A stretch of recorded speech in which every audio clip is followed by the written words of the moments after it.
रमा एकादशी व्रत प्रतिवर्ष कार्तिक मास के कृष्ण पक्ष की एकादशी तिथि पर रखा जाता है, जो कि इस साल 9 नवंबर को है। मान्यता है कि रमा एकादशी का व्रत रखने से मनुष्य को मृत्यु के बाद वैकुंठ में स्थान मिलता है। इस व्रत का पूर्ण फल पाने के लिए पूजा करने के साथ इसकी व्रत कथा जरूर सुनना या पढ़ना चाहिए। तो चलिए जानते हैं रमा एकादशी व्रत की कथा।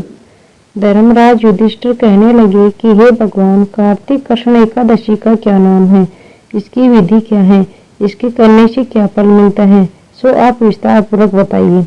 भगवान श्री कृष्ण बोले कि कार्तिक कृष्ण पक्ष की एकादशी का नाम ब्रह्मा है। यह बड़े बड़े पापों का नाश करने वाली है। इसका महात्म्य मैं तुमसे कहता हूँ, ध्यान पूर्वक सुनो। हे राजन, प्राचीन काल में मुचुकुंद नाम का एक राजा था। उसकी इंद्र के साथ मित्रता थी और साथ ही यम, कुबेर, वरुण और विभीषण भी उसके मित्र थे। यह राजा बड़ा धर्मात्मा, विष्णु भक्त और न्याय के साथ राज करता था। उस राजा की एक कन्या थी जिसका नाम चंद्रभागा था। उस कन्या का विवाह चंद्रसेन के पुत्र शोभन के साथ हुआ था। एक समय वह शोभन ससुराल आया। उन्हीं दिनों जल्द ही पूर्णिदायनी एकादशी रमा भी आने वाली थी। जब व्रत का दिन समीप आ गया तो चंद्रभागा के मन में अत्यंत सोच उत्पन्न हुआ कि मेरे पति अत्यंत दुर्बल हैं और मेरे पिता की आज्ञा अति कठोर है। दशमी को राजा ने बहुत बजवाकर सारे राज्य में यह घोषणा करवा दी कि एकादशी को भोजन नहीं करना चाहिए। ढोल की घोषणा सुनते ही शोभन को अत्यंत चिंता हुई और अपनी पत्नी से कहा कि हे प्रिय, अब क्या करना चाहिए? मैं किसी प्रकार की भूख सहन नहीं कर सकूंगा। ऐसा उपाय बतलाओ कि जिससे मेरे प्राण बच सके, अन्यथा मेरे प्राण अवश्य चले जाएंगे। चंद्रभागा कहने लगी कि हे स्वामी, मेरे पिता के राज में एकादशी के दिन कोई भी भोजन नहीं करता। हाथी, घोड़ा, ऊंट, बिल्ली, गौ आदि भी तृण, अन्न, जल आदि ग्रहण नहीं कर सकती। फिर मनुष्य का तो कहना ही क्या है। यदि आप भोजन करना चाहते हैं तो किसी दूसरे स्थान पर चले जाइए, क्योंकि यदि आप यहीं रहना चाहते हैं तो आपको अवश्य व्रत करना पड़ेगा। ऐसा सुनकर शोभन कहने लगा कि हे प्रिय, मैं अवश्य व्रत करूंगा। जो भाग्य में होगा वह देखा जाएगा। धर्मराज युधिष्ठिर द्वारा कार्तिक कृष्ण एकादशी का नाम, इसकी विधि, उसका फल कैसे मिलता है, यह विस्तार पूर्वक बताइए। ऐसा पूछने पर भगवान श्री कृष्ण बोले कि कार्तिक कृष्ण पक्ष की एकादशी का नाम ब्रह्मा है। यह बड़े बड़े पापों का नाश करने वाली है। इस प्रकार से विचार कर शोभन ने व्रत रख लिया और वह भूख व प्यास से अत्यंत पीड़ित होने लगा। जब सूर्य नारायण अस्त हो गए और रात्रि को जागरण का समय आया, जो विष्णु को अत्यंत हर्ष देने वाला था, परंतु शोभन के लिए अत्यंत दुखदायी हुआ। प्रातः काल होते शोभन के प्राण निकल गए। तब राजा ने सुगंधित काष्ठ से उसका दाह संस्कार करवाया, परंतु चंद्रभागा ने अपने पिता की आज्ञा से अपने शरीर को दग्ध नहीं किया और शोभन की अंत्येष्टि क्रिया के बाद अपने पिता के घर में ही रहने लगी। रमा एकादशी के प्रभाव से शोभन को मंदराचल पर्वत पर धन धान्य से युक्त तथा शत्रुओं से रहित एक सुंदर देवपुर प्राप्त हुआ।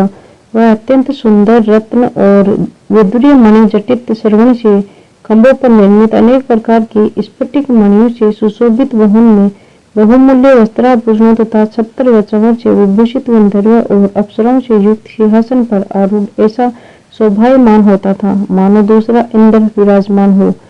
एक समय मुचुकुंद नगर में रहने वाले एक सोम शर्मा नामक ब्राह्मण तीर्थ यात्रा करता हुआ घूमता घूमता उधर जा निकला और उसने शोभन को पहचान कर कि यह तो राजा का जमाई शोभन है, उसके निकट गया। शोभन भी उसे पहचान कर अपने आसन से उठकर उसके पास आया और प्रणाम आदि करके कुशल प्रश्न किया। ब्राह्मण ने कहा कि राजा मुचुकुंद और आपकी पत्नी कुशल से हैं। नगर में भी सब प्रकार से कुशल हैं, परंतु हे राजन, हमें आश्चर्य हो रहा है। आप अपना वृत्तांत कहिए कि ऐसा सुंदर नगर जो न कभी देखा न सुना, आपको कैसे प्राप्त हुआ। तब शोभन बोला कि कार्तिक कृष्ण की रमा एकादशी का व्रत करने से मुझे यह नगर प्राप्त हुआ, परंतु यह अस्थिर है। यह स्थिर हो जाए ऐसा उपाय कीजिए। ब्राह्मण कहने लगा कि हे राजन, यह स्थिर क्यों नहीं है और कैसे स्थिर हो सकता है, आप बताइए, फिर मैं अवश्य उपाय करूंगा। मेरी इस बात को आप मिथ्या न समझिए। शोभन ने कहा कि मैंने इस व्रत को श्रद्धा रहित होकर किया है। अतः यह सब कुछ अस्थिर है। यदि आप मुचुकुंद की कन्या चंद्रभागा को यह सब वृत्तांत कहे तो यह स्थिर हो सकता है। ऐसा सुनकर उस श्रेष्ठ ब्राह्मण ने अपने नगर लौटकर चंद्रभागा से सब वृत्तांत कह सुनाया।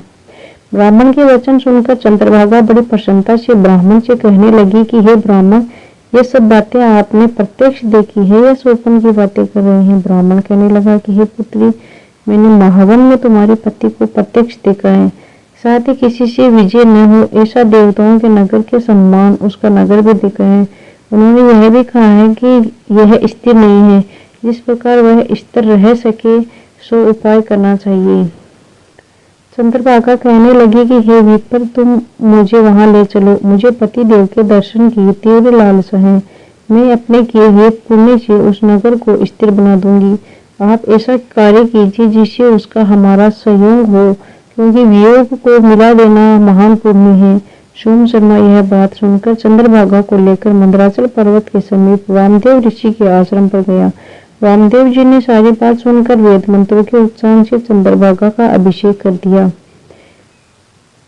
तब ऋषि के मंत्र के प्रभाव और एकादशी के व्रत से चंद्रभागा का शरीर दिव्य हो गया और वह दिव्य गति को प्राप्त हुई।